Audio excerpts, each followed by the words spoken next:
तो hello guys, कैसे हो आप सब लोग।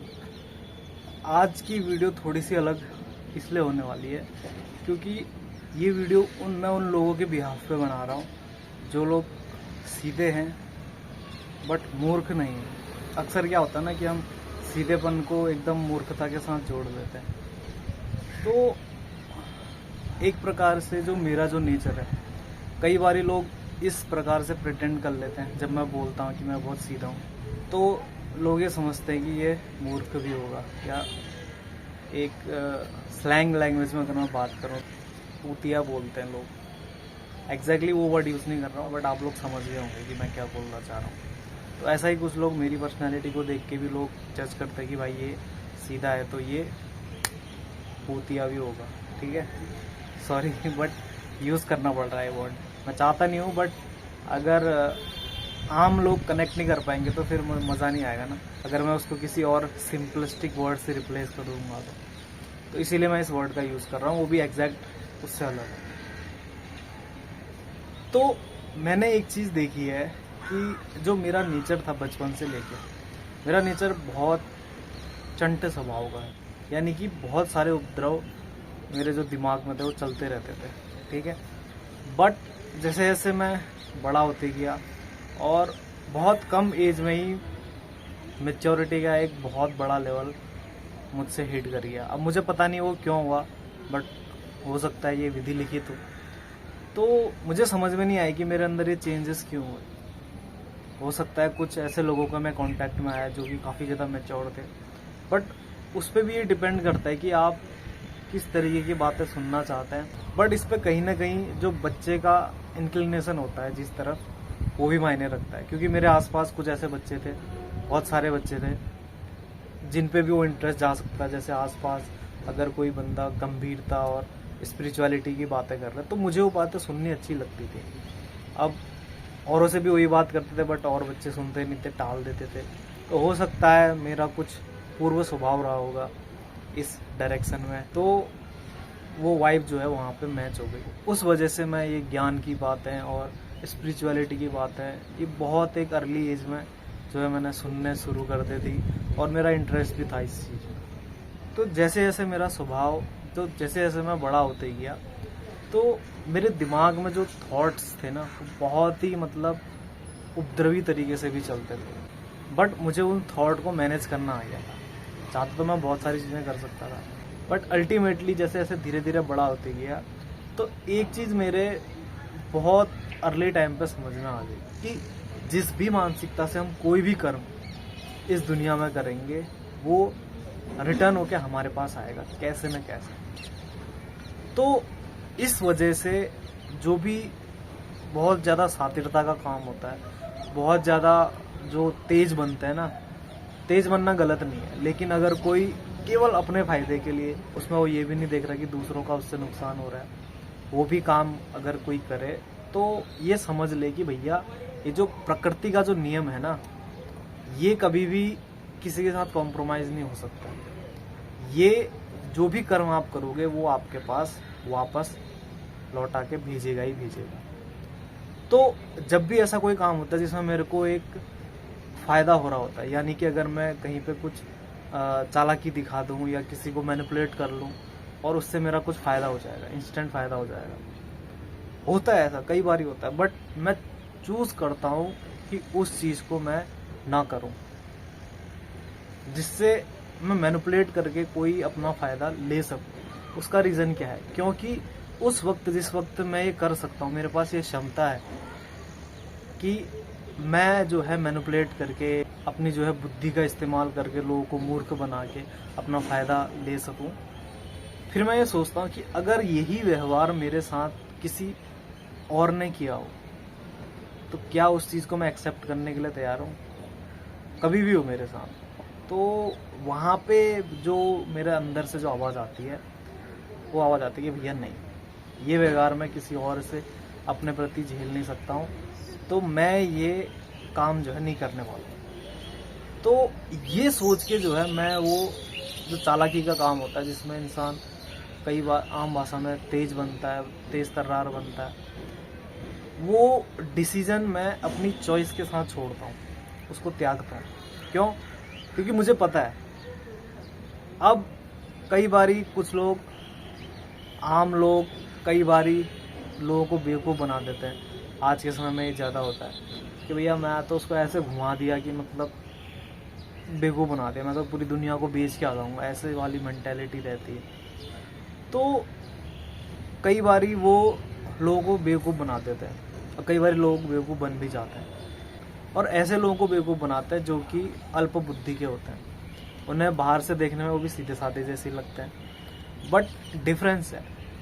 कोई इंसान आपकी चालाकी को समझ करके उसको जो है एज इट इज़ होने दे रहा है। जैसे मेरे साथ कई बार होता है कि कई बार लोग बहुत सूक्ष्म बुद्धि लगा के मैनिपुलेट करने की कोशिश करते हैं, बट मैं समझ जाता हूँ और ये बोलना भी मैं उचित नहीं समझता हूँ कि भाई मैं तेरी बात समझ रहा हूँ, तू क्या सोच रहा है, किस मेंटेलिटी के साथ तू मेरे से बात कर रहा है और क्यों जो है तू मेरे से मिलने आया है। ये चीज़ मैं समझ जाता हूँ, but I choose not to speak in front of him. मैं कोशिश करता हूँ कि हाँ भाई जैसे तू चाह रहा है वैसे ही मैं सोच रहा हूँ और देखते हैं कि कितना आगे तक जाता है वो चीज़। तो डिफरेंस है, एक बंदा जो आपकी थॉट प्रोसेस को समझ करके चूज कर रहा है कि उसको आपके सामने शो ना करे, बट कई बारी ऐसा नहीं होता। कई बारी हम आम लोगों के बीच जो जिनको बहुत ज़्यादा अवेयरनेस नहीं है, ठीक है, उन लोगों को अपनी बातों से कुछ तरीके से मैनिपुलेट करके हम उन्हें बहका लेते हैं और अपने हिसाब से जो है काम निकलवा लेते हैं। उनकी बात अलग है। तो ऐसा ही जो है कई बारी मेरे साथ भी होता है। तो जब इसी प्रकार का व्यवहार लोग मेरे साथ करने की कोशिश करते हैं ना, तो मैं तो हम्बल रहता हूँ सभी के साथ और बिल्कुल जिस तरीके से जितनी हम्बलनेस में मैं जा सकता हूँ उस लेवल पे जाके मैं बात करता हूँ। बट अल्टीमेटली जो सामने वाले व्यक्ति का जो मकसद होता है ना, उसको जब मैं रिजेक्ट कर देता हूँ ना, तब सामने वाला मतलब बिल्कुल बौखला जाता है। और इसलिए बौखला जाता है क्योंकि जो मैंने सरलता से उसके सामने बात करी है ना, उस व्यवहार के अकॉर्डिंग उसे ऐसा लगता है कि भैया ये तो बिल्कुल अल्प बुद्धि होगा, बिल्कुल किसी प्रकार की नॉलेज नहीं होगी, तो ये मेरी बात सुन रहा है। लेकिन जब बात डिसीजन लेने पे आती है, मैं सोच समझ के ही डिसीजन लेता हूँ। तब जब सामने वाले के मन के जैसी नहीं होती ना, तब उसे गुस्सा आता है कि भैया ये तो मना क्यों कर रहा है भाई, मैं तो इसको मैनिपुलेट कर दिया था, अब एंड में जो है मना क्यों कर रहा है। तो कई बार ऐसा होता है, सामने वाला गुस्सा हो जाता है।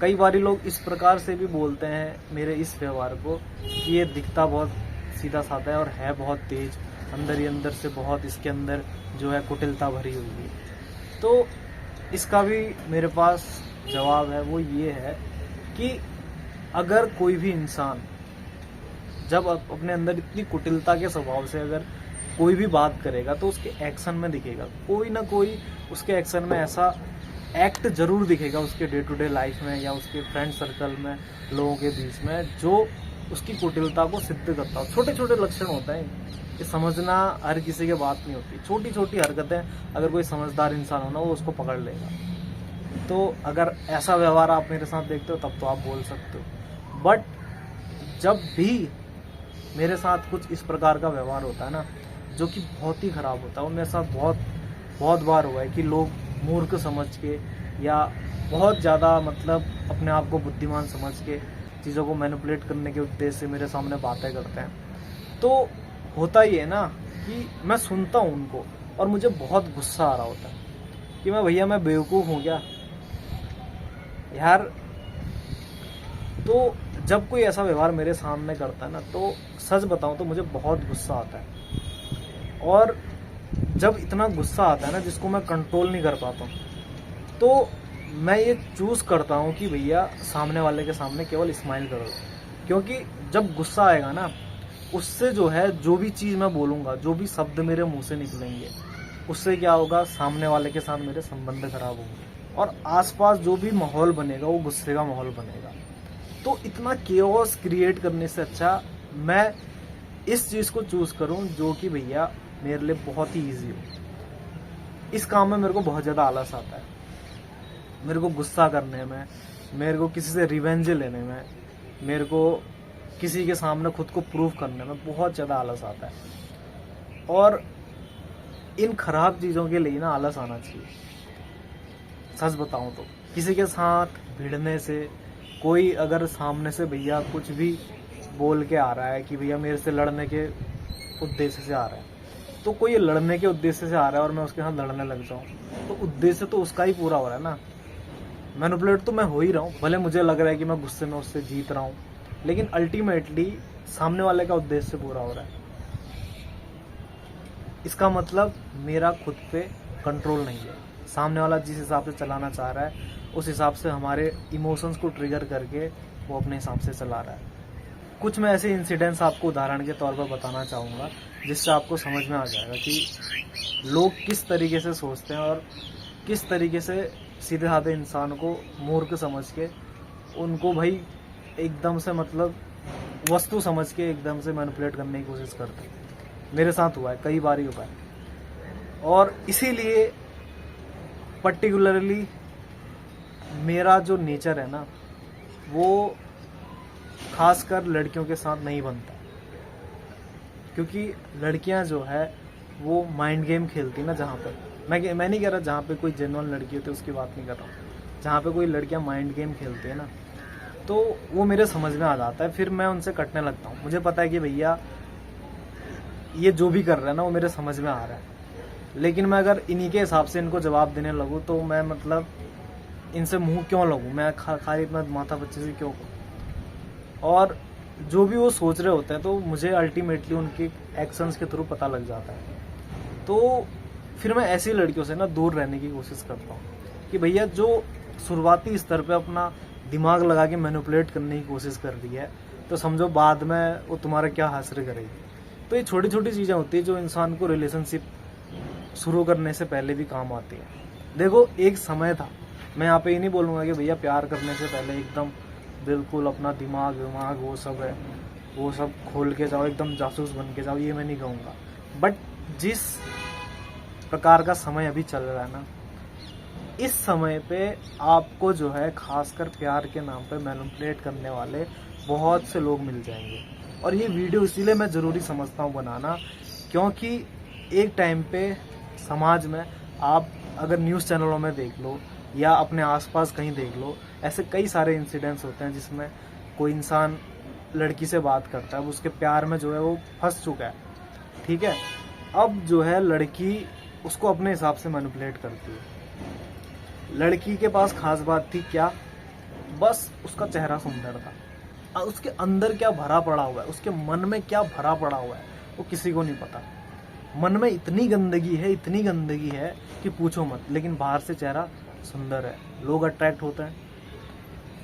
आप क्राइम पेट्रोल में ही देख लो, कई ऐसे केसेस आपको सुनने को मिल जाएंगे जिसमें कोई लड़की है वो किसी ऐसे बंदे को फंसा लेती है जो कि उसके प्यार में लट्टू है।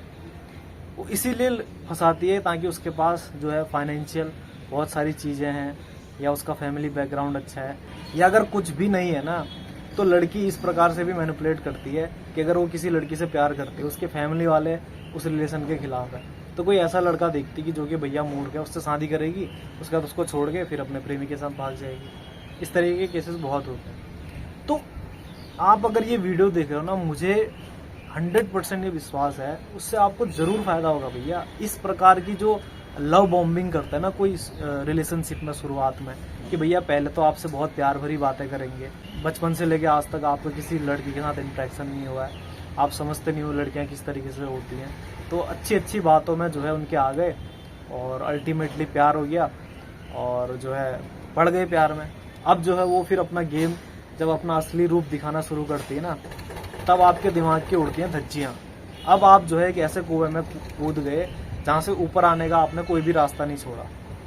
कई बार ही होता है। तो जब कोई लड़कियां मेरे साथ ऐसा, ऑब्वियसली मतलब मैं भी बात करने की कोशिश करता हूँ, कोई सही माइंडसेट की लड़की मिल जाए, ठीक है, जिसका वैल्यू सिस्टम बहुत तगड़ा हो, तो बात तो मैं भी करता हूँ, बट बात जो है शुरुआत में ही पता लग जाती है। तो मैं बहुत चूज़ करता हूँ जिससे भी मैं बात करता हूँ ना। मैं रिलेशन में अभी तक किसी के साथ नहीं आया, क्योंकि मुझे एक चीज़ पता है, क्योंकि अगर आप जब भी रिलेशनशिप में आ रहे हो ना, तो आपकी बातें किस प्रकार से हो रही हैं, आपकी जब बातें होंगी ना, तब आपको एक दूसरे का माइंडसेट पता लगेगा।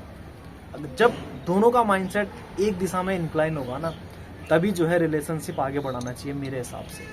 तो ऐसे ही मेरे साथ इंसिडेंस हुआ था, किसी के साथ मैं बात कर रहा था, एक आध इंसिडेंट, ज़्यादा नहीं। तो उसमें लड़की जो है मैनिपुलेट करने की कोशिश कर रही थी, और उनकी जो बातें होती है ना, उनकी बातों में जगह जगह पे वो हिंट देती हैं, या वो समझने की बात होती है। हिंट क्या देंगी, उनके नेचर में ही ये इस प्रकार से होता है कि उनके मुंह से कुछ ना कुछ ऐसा निकल जाएगा कि जिसको आपको समझना पड़ेगा। वहाँ पे अपने बारे में सब कुछ बता देती हूँ, ठीक है। तो उस चीज़ को जब समझ के मैं उनके सामने, फिर भी मैं हम्बल तरीके से बात करता हूँ, क्योंकि मैं कोई रिलेशनशिप में तो नहीं आया हूँ। तो मेरे हम्बलनेस को वो एकदम समझ लेते कि भैया ये बढ़िया बकरा फंसा मेरे हाथों, ठीक है। इस प्रकार से सोच के जब वो आगे बातें करते हैं, लेकिन जब डिसीजन लेने का टाइम होता है ना, तब जो है मैं बिल्कुल स्ट्रिक्ट हो जाता हूँ कि भैया जो मेरे मन में चल रहा है वो सब मैं सामने पे बोल देता हूँ, क्योंकि जो आपका एक्शन है ना ये मायने रखता है। लेकिन जब डिसीजन लेने का टाइम होता है ना, तब तो भैया मैं उसी प्रकार से एक्ट करूंगा ना जिस प्रकार से मैं सोचता हूँ। और ऐसा नहीं कि मेरे को जब वो कोई खराब बातें बोलते हैं तो मेरे को बुरा नहीं लगता है, बुरा लगता है, गुस्सा आता है, बहुत गुस्सा आता है। लेकिन उस गुस्से को मैं एक्सप्रेस करके क्या करूँगा, अपना ही नुकसान करूँगा। तो उस गुस्से को मैं चैनलाइज करता हूँ अपनी मुस्कान में। तो उस मुस्कान को लोग समझ लेते कि भैया ये तो बेवकूफ़ है, ठीक है। लेकिन जब डिसीजन लेने का टाइम आता है, जब एक्ट करने का टाइम आता है, तब मैं अपने अकॉर्डिंगली एक्ट करता हूँ। वहाँ पे सामने वाले को ऐसा लगता है कि भैया अभी तक तो मेरे हिसाब से मैनिपुलेट हो रहा था, अब क्यों नहीं हो रहा है। गुस्सा आता है उनको, भैया ये कैसा आदमी है कि ये तो भैया मतलब एकदम से रंग बदल रहा है, पहले कुछ और था अभी कुछ और हो गया, इस प्रकार से बोलते हैं लोग। तो उस पर भी गुस्सा आता है मेरे को कि भैया मैंने अपना आपको सरल स्वभाव दिखा है, ठीक है। मैंने अपना गुस्सा आपके सामने प्रकट नहीं किया, अपने गुस्से को कंट्रोल किया। इसका मतलब ये थोड़ी बनता है कि मैं जो है अपना नेचर चेंज कर रहा हूँ। मैं तो आपके खराब नेचर को, आपके जो खराब माइंडसेट है उसको जो है बर्दाश्त कर रहा हूँ। उस पर जो मेरा गुस्सा आ रहा है उस गुस्से को चैनलाइज कर रहा हूँ मैं। तो कई बारी इस प्रकार से चीज़ें होती हैं। तो इसको बताने का मेरा मकसद ये था, आज के समय पे जो लव बॉम्बिंग का जो शिकार होता है ना, लड़के और लड़कियां दोनों की मैं बात कर रहा हूँ। ऐसा नहीं कि केवल लड़कों के साथ ही होता है, लड़कियों के साथ भी हो सकता है। शुरुआत में आपको रिलेशनशिप में लव बॉम्बिंग करेंगे कि भैया आपके ऐसा कोई है ही नहीं, ठीक है, प्यार करेंगे आपको, ठीक है। लेकिन एक लेवल पे बात जो है वो प्यार बरसाना बंद कर देंगे। आपको लगेगा भैया ये तो मेरे से प्यार करता था, अब जो है इसका प्यार कहाँ गया। उस प्यार को पाने के लिए आप उसके पीछे भागोगे, ठीक है।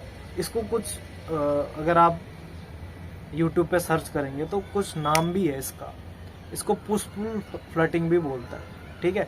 यानी कि पहले आप किसी के करीब आए, ठीक है, आपको लगा कि हाँ अरे तो मेरे दिल के करीब आ गया, फिर जो है आपने उसको पुश करके एकदम बोला कि भैया ना, अब जो है आपने प्यार बरसाना बंद कर दिया। तो सोचेगा कि अभी तो प्यार कर रहा था, अब क्या हो गया इसको, शायद भूल गया होगा, फिर आप उसके और करीब जाने की कोशिश करते हैं। तो ये सब मैनिपुलेशन टेक्निक्स हैं। कोई मेरे सामने इसका इस्तेमाल करने की कोशिश करता है, अब कैसे इस्तेमाल करेगा भैया, ठीक है, कोई कर तो नहीं सकता। तो कई बार लोग करते हैं तो मुझे उनको देख के हंसी आती है, दया भी आती है। बट जो लोग इस प्रकार से रिलेशनशिप में, खासकर अगर मैं लड़कों की बात करूँ ना, तो लड़कों को रिलेशनशिप में क्या देखना चाहिए। देखो आजकल का जो समय है ना, उसमें लड़कियों के पास बहुत सारे ऑप्शन है, बहुत सारे ऑप्शन है। और इसीलिए अभी के समय पे जितने ऑप्शन लड़कियों के पास है ना, उतने लड़कों के पास नहीं रहते हैं। तो अगर आप चाहते हो कि आपकी इज्जत हो, तो आपके अंदर एक डिग्निटी होनी चाहिए कि लड़कियों को ना बोलने की, ठीक है। अगर आज के टाइम पे कोई लड़का किसी लड़की के पीछे भागता है, और सबसे घटिया केस मेरे को पता क्या लगता है, लड़के और लड़की के बीच जो भी हो सकता है, वो लगता है मेरे को युवराज सिंह और उसकी जो वाइफ है ना, मैं उसको जज तो नहीं कर सकता हूँ, लेकिन मुझे पर्सनली वो चीज़ बिल्कुल सही नहीं लगती। क्यों? क्योंकि वो जो बंदा है ना, एक लड़की के पीछे 2-2.5 साल उसने जो है समय बिताया, उसके बाद भी लड़की जो है उसको मना करती रही, टालती रही, उसके बाद भी हल्के में लेती रही, उसके बाद लड़की ने एक्सेप्ट किया, तब जाके उससे शादी हुई। और ये बात भी समझने की है, ये पता है वैसे ही लड़कों के साथ होता है, जो लड़के एकदम कैसनोवा बन के एकदम बहुत सारी लड़कियों के साथ फ्लर्ट करते हैं। आपने युवराज सिंह का नाम सुना होगा कि कई सारी हीरोइंस के साथ जुड़ा हुआ है, एकदम कैसनोवा टाइप का उसका एटीट्यूड है। तो ऐसे लड़कों को जब कोई लड़की रिजेक्ट कर देती है ना, या कोई लड़की इंटरेस्ट नहीं शो करती है, तो इनका ईगो हर्ट होता है। अब मेल ईगो तो आपको पता ही है, वो बंदा ईगो के चक्कर में वो लड़की से साथ शादी कर लिया, बताओ। तो इस तरीके के रिलेशनशिप को मैं प्रेफर नहीं करूँगा, खासकर इस तरीके की लव स्टोरीज, ठीक है। आज के टाइम पे आप लड़कियों को देखो ना, जिनके सोशल मीडिया में अच्छे खासे फॉलोवर हैं, अरे तुम जैसे कितने आए करके, ऐसे कई लड़कों से बोलते हैं वो, देख मेरे फेसबुक में कितने मैसेज पड़े हुए, ऐसे एक उनका वो रहता होगा भैया। अब ऑब्वियसली क्यों नहीं रहेगा, अगर किसी लड़के के साथ ऐसे इतने सारे ऑप्शन हो तो वो भी इस प्रकार का व्यवहार कर सकता है। मैं नहीं कह रहा हूँ कि किसी लड़की पे एफर्ट मत डालो, जो पसंद है उस पर भी एफर्ट मत डालो, आना होगा तो अपने आप आएगी। बट अगर आपको सच में अपना सोलमेट चाहिए ना, तो जो आग आपके अंदर लगी हुई है ना उसको मिलने के लिए, वही आग उसके अंदर भी लगी होगी। अगर वो इनिशिएट करे तो आप जो है थोड़ा आगे जाओ, ठीक है। अगर वो मुकर जाए तो आप वहीं पे रुक जाओ, लेकिन अपना जो कंट्रोल है ना वो अपने पास ही रखना हमेशा। जितने भी ज्यादा करीब जा रहे हो ना, वो लड़की जिस लेवल पे आगे भी मुकर जाए ना, वहां से एकदम खुद भी पीछे होने की हिम्मत रखना, खुद फंसना मत। जैसे अगर आप एक कुएं में जा रहे हो ना, अगर आप एक रस्सी का सहारा लेके जा रहे हो तो आप वापस आ जाओगे, लेकिन आप बिना सहारे के अगर आप कुएं में कूदोगे तो भैया उस कुएं से निकालने वाला कोई नहीं, आपको बहुत दिक्कत होगी उससे आपको। तो यही मेरी अप्रोच भी रहती है, इसीलिए मैं अभी तक सिंगल हूँ। इसका मतलब ये नहीं कि मेरे पास ऑप्शंस नहीं है, ऑप्शंस तो भाई अब क्या बोलूँ, मतलब आज के समय में मतलब बहुत सारी चीज़ें चल रही है, वो सब आज के टाइम पे ऑप्शन हैं बहुत सारे। लेकिन अगर मैं सिर्फ मन की सुन के अगर हर किसी के साथ ऐसे जुड़ने लग गया तो भैया मेरी एक डिग्निटी क्या रहेगी। आप अपने आप को कुछ नहीं समझते हो, आप अपनी इस बॉडी को कुछ नहीं समझते हो, तभी आप जो है इतने, आपको क्या पता कि भैया कोई भी जो लड़का है कोई भी जो लड़की है, अगर आप उनसे रिलेशनशिप में आते हो, उसके अंदर पास्ट का कितना ट्रॉमा भरा हुआ है, कितनी सारी उसके मन के अंदर कितनी सारी चीज़ें चल रही होंगी, उसकी फैमिली में क्या चल रहा होगा, उसके जो है फियर, उसके इमोशनल ब्रोक डाउन आपने थोड़ी देखे हैं। लेकिन जब आप उनके संपर्क में आते हो भैया, जब भी आप किसी के साथ संपर्क में आते हो ना एट अ फिजिकल लेवल, तो आपकी एनर्जी जो है एक्सचेंज होती है, मैं तो ये मानता हूँ। तो जितने ज़्यादा आप लोगों से रिलेशन रखोगे और उसमें इमोशन नहीं होगा, खासकर अगर आप केवल प्लेजर के लिए वो रिश्ते रख रहे हो ना, तो उतना आपके लिए एक समय के बाद खुश होना मुश्किल हो जाएगा भाई। आज का समय है भाई, हुकअप कल्चर चल रहा है, ठीक है।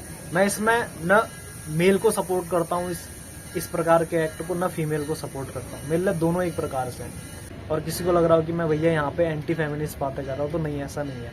यही बातें जो मैंने बोली है ना, ये फीमेल्स के लिए भी लागू होती है और ये मेल्स के लिए भी लागू होती है। अगर मैं बात कर रहा हूँ किसी अच्छे लड़के के बारे में, तो मैं वहीं पे बात कर रहा हूँ एक अच्छी लड़की के भी बारे में। समाज में इज्जत होती है अच्छे लड़की की, समाज में इज्जत होती है अच्छी लड़की की। समाज में अगर लड़का लड़कियों ने देखो तो समाज में इज्जत होती है अच्छे नागरिक की। और मैंने समाज में ऐसे किसी व्यक्ति को नहीं देखा है जिस व्यक्ति ने एक खराब चरित्र की महिला को क्रिटिसाइज किया हो और एक खराब चरित्र के पुरुष को जो है ग्लोरीफाई किया हो, मैंने नहीं देखा। अपने आसपास हमारे जो फ्रेंड सर्कल में बातें होती है ना, अगर लड़का भी कोई खराब चरित्र का है तो उसकी भैया पीठ पीछे बेइज्जती करते हैं, ये बंदा घर में लाने लायक नहीं, ऐसा बोलते हैं लोग। तो ऑफेंड हो जाएंगे कई लोग इस चीज़ को लेके।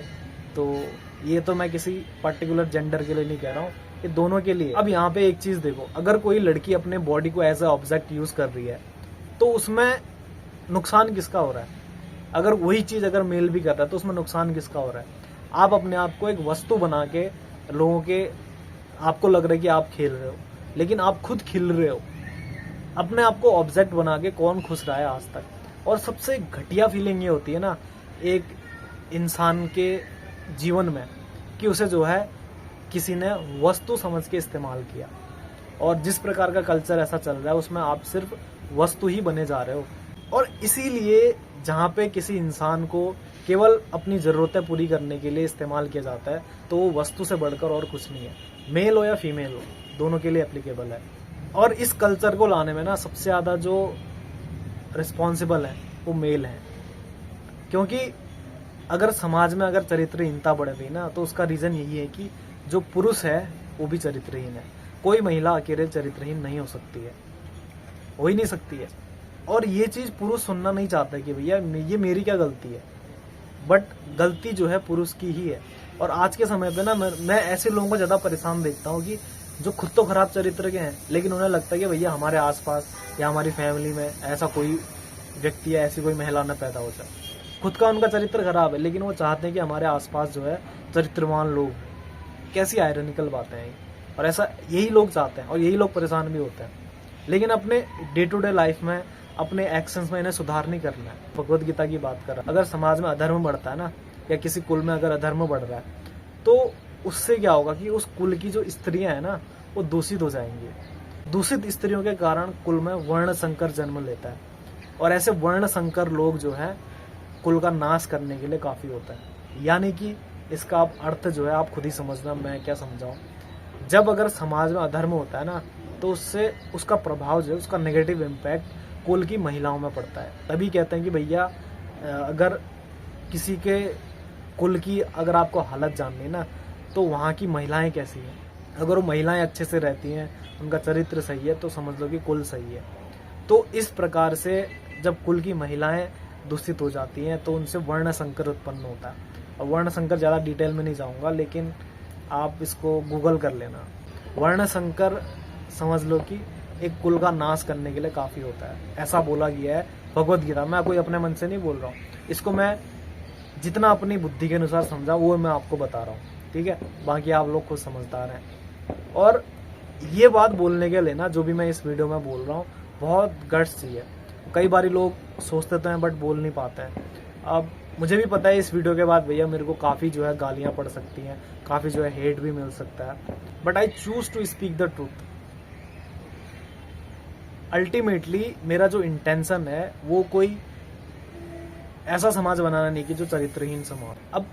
अब सारी चीजें तो हम वैसे पकड़ के ला रहे हैं, ठीक है। वो भी चीज मैं गलत नहीं मानता हूँ भैया, आप करो। हम बोलते हैं ना कि पहले के टाइम पे महिलाएं बहुत अच्छी होती थी, ठीक है, पतिव्रता होती थी, ये सब वगैरह, और पति भी जो है पत्नीव्रता होते थे, बहुत सारी चीजें वो पहले के टाइम पे होती थी भैया। आज उसकी इम्पोर्टेंस आप तभी समझ पाओगे जब आप उस चीज को करके देखोगे। करके देखो, बहुत सारे लोग मैं देखता हूँ भैया, बहुत जो भी इंसान तामसिक जितना घटिया जीवन जी सकता था उसने वो जी। शराब, नशा, ड्रग्स, ये सब व्यभिचार सब करना, सब करके रहते हैं। उसके बाद इस्कॉन मंदिर में आए रहते हैं, फिर उसके बाद भक्ति करते हैं। भैया हमें तो भैया सारी जगह कुछ नहीं मिला, अब जो है भक्ति में ही सुख मिलता रहता है। ऐसे बहुत सारे लोग हैं। तो आप करके देखो जो भी आपको मन कर रहा है ना। मैं इसमें कोई ये नहीं कर रहा हूँ कि भैया आप जो है ये करो ये मत करो। आप करो भैया, जितना खराब से खराब आप काम कर सकता है करो, लेकिन उसके कॉन्सिक्वेंसेस के लिए भी तैयार रहो। और जब आप उस चीज को ट्राई करके ये समझ लो कि भैया इसमें भी सुख नहीं है, इसमें मुझे लग रहा था कि सुख होगा लेकिन इसमें भी सुख नहीं है, तब आपको समझ में आएगा, तब आपके दिमाग में चीजें हिट करेंगे कि भैया जो चीजें हमारे शास्त्रों में सही तरीके से जीना बताया गया था वो क्यों इतना जरूरी था, उसके पीछे क्या रीजन था। तब आपको जो है उसकी इंपॉर्टेंस समझ में आएगी। ऐसे नहीं आ सकती। इंसान को जब तक किसी का अभाव नहीं होगा ना, तब तक उसका भाव आ ही नहीं सकता है। आज इंडियन कल्चर का अभाव हो रहा है, उसके अभाव के कारण जो उनके दैनिक जीवन में डिप्रेशन, ठीक है, सुसाइडल टेंडेंसीज और बहुत सारी चीजें, केओस, बिल्कुल एकदम लाइफ जो है लगी पड़ी हुई है। उस लाइफ में मतलब क्या ही बोले, चेहरा ऐसा हुआ रहता है कि मतलब मान लो कि दुनिया में पता नहीं क्या क्या देख लिया होगा इन्होंने। अब 20-25 साल के लोग यार, उनके चेहरे में ऐसा लगता है कि भैया इन्होंने क्या ही दुनिया देख ली होगी। ऐसे लोग जीवन से हार के बैठे। मेरी एज ग्रुप के मेरे क्लासमेट कुछ ने सुसाइड कर लिया है, और कुछ जो है जिनसे बातों बातों में ये बात मुंह से निकल गई कि मैंने कोई स्मोक करते थे, ठीक है, मैंने उनसे बोला कि भैया स्मोक मत किया करो, ठीक है, इससे तुम्हारी हेल्थ खराब होगी और तुम्हारी लाइफ ही बिल्कुल कम होगी। तो उनके मुंह से निकला कि भैया मेरे को कोई जीने की इच्छा नहीं रह गई यार। भाई कितना दुख है इंसानों के अंदर, कितनी ये सारी चीजें, ये सब गलत तरीके से जीवन जीने का ही नतीजा है भाई। मैं तो अल्टीमेटली ये मानता हूँ। तो अगर हम सही तरीके से जीना पूरी तरीके से भी अगर अप्लाई ना कर सकें, तो कम से कम थोड़ा थोड़ा हमें प्रयास करना चाहिए। अगर आपको समझ नहीं आ रहा ना कि भाई मैं ऐसा क्यों बोल रहा हूँ, तो आप गलत करके देख लो। लेकिन गलत भी ऐसा नहीं कि भैया गलत करके एकदम ऐसा गलत कर दिया कि उस रास्ते में वापस आ ही नहीं सकते हो। मैं कहता हूँ कि उस रास्ते में, जो मैंने अपनी पिछली वीडियो में बताया था, छोटे छोटे एक्सपीरियंस करके देखो। आपको लगता है कि शराब पी के लोग बहुत मजे करता है, मैं तो ये नहीं कहूंगा कि भैया आप शराब पी के ट्राई करो, नहीं, मैं नहीं कहूंगा। अब देखो मैं कह रहा था ना कि भैया एक छोटे छोटे स्टेप लो, जहाँ पे आपको ऐसा लगे ना कि मैं किसी खराब रास्ते में जा रहा हूँ, थोड़ा ट्राई करके देखो, उससे सिमिलर किसी दूसरे रास्ते में जाके देखो, या उस रास्ते में चल रहे और लोगों की हालत देखो कि उसने जो है नशा किया था उसकी हालत आज ऐसी है, वो जो है गलत आचरण करता था उसकी हालत आज कैसी है। समाज में ऐसे एग्जाम्पल भरे पड़े हुए। किसी भी व्यक्ति ने काम, क्रोध, लोभ, मोह, मद और ईर्ष्या ये अगर अपने मन में रखी हो, उसका भला हो जाए, आप मेरे को संसार में कोई ऐसा एग्जाम्पल नहीं दिखा सकते। आप जो शेक्सपियर की कहानी उसमें पढ़ लो, उसमें कोई व्यक्ति अगर जेलसी करता है, कोई गलत काम करता है, तो उसका एंड रिजल्ट गलत ही मिलता है भैया। कोई भी गलत काम का नतीजा सुखद नहीं हो सकता है। तो इसीलिए हमारे जो शास्त्र हैं उसमें भगवान की बात की गई है। आज अगर भगवान को साइंस से भी अगर हम समझे ना, तो भगवान को हमने एक अलग ही प्रोस्पेक्टिव से हम देखते हैं। अब इस वीडियो में मैं बहुत सारी बातें कर रहा हूँ, ठीक है, कहाँ से शुरू हुई थी कहाँ खत्म हुई, मैं कुछ नहीं देख रहा हूँ कि भैया मैंने किस टॉपिक पे बात करी। अल्टीमेटली जो मेरा मकसद है ना, वो एक बेहतर समाज के लिए कुछ चीज़ें मैं कंट्रीब्यूट कर सकूँ अपने स्तर पे, उसकी मैं कोशिश करता हूँ। इसीलिए वीडियो बनाने से पहले मेरी कोई स्क्रिप्ट नहीं रहती है। वीडियो बनाने से पहले मैं कुछ ऐसी प्लानिंग नहीं करता हूँ कि इस बारे में वीडियो बनाऊंगा। वीडियो जिस डायरेक्शन में जाती है उसी डायरेक्शन में मैं अपनी बात ले जाता हूँ। आप ट्राई करते हो कि भैया हम किसी तरह पूर्णता की ओर पहुंच जाएं। उसके लिए आप शराब का नशा ढूंढते हो, उसके लिए आप ड्रग्स देखते हो, उसके लिए आप बहुत सारे गलत आचरण को ट्राई करते हो कि भैया कहीं से तो हमें पूर्णता मिले। बट आप ट्राई करके देखो, वहाँ पूर्णता नहीं है ही नहीं वहाँ पूर्णता। आपको ट्राई करना है तो ट्राई करो। आप अभी उस रास्ते में आ रहे हो तो आ जाओ उस चीज़ को समझ के। आपको बाद में तो उस रास्ते में आना ही है, वहाँ से ठोकर लग के। ये आपके ऊपर बात है कि आप कितने समझदार हैं, आपके अंदर कितने जल्दी समझ विकसित होती है। बहुत लंबी वीडियो हो गई है, ठीक है, इस वीडियो को यहीं पे एंड करता हूँ। मेरे को मन होता है किसी टॉपिक पर बात करने का तो मैं भैया आपके सामने खोल के बोल लेता हूँ। और अंत में मैं यही कहूँगा, ये सब जो भी मैं अपने बातें बोलता हूँ आपके थ्रू वीडियो में, ये ऐसा मेरा मानना है, ठीक है। ऐसे अगर सोच समाज के और लोग भी रखें तो अच्छी बात है भैया। अगर आप उससे समाज में पॉजिटिव चेंज आए तो अच्छी बात है, यही अप्रोच रहती है। अगर इससे कोई भी नेगेटिव इम्पैक्ट पड़ता है, कोई भी अगर किसी की भावनाएं आहत होती हैं, तो उसका मेरा कोई उद्देश्य नहीं है। मैं चाहता हूँ कि समाज एक पॉजिटिव डायरेक्शन में ही आगे बढ़े। अगर आप लोग भी चाहते हो तो जो है अच्छी बात है। अगर आप लोग उस डायरेक्शन में नहीं सोचते हो तो हो सकता है आपकी सोच में कुछ ना कुछ प्रॉब्लम है और आपको इस पर काम करने की ज़रूरत है, ठीक है। तो इसीलिए थैंक्स फॉर वॉचिंग, इतनी लंबी वीडियो को देखने के लिए। Love you all guys, take care. अगली वीडियो में मिलता हूँ आपसे, बाय बाय, टिश्यू।